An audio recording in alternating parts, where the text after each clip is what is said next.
Quanto è accaduto ad Altavilla Mini, cioè in provincia di Palermo, questo episodio di violenza efferata, il padre che uccide i figli, il padre che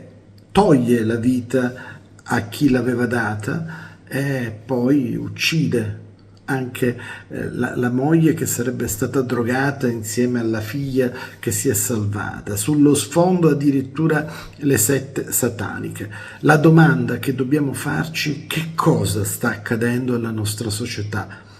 Ma non perché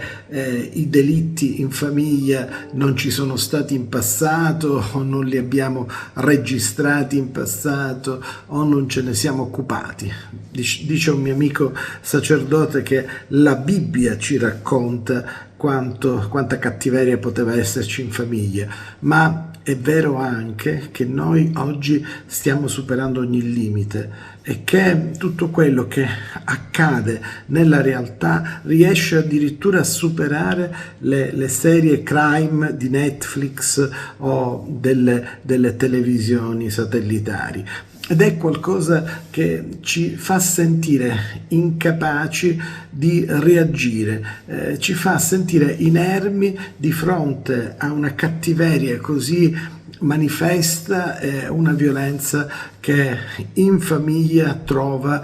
delle risposte purtroppo terribili, diaboliche. Siamo davvero preoccupati perché non sappiamo chi abita più vicino a noi, non sappiamo che cosa accade all'interno della famiglia, non sappiamo quali delitti possono essere commessi, quali violenze anche psicologiche vengono compiute indipendentemente da quelle fisiche che poi diventano omicidi, femminicidi e portano l'assassino a compiere dei gesti che possono essere premeditati o che possono essere legati ad un momento di rabbia.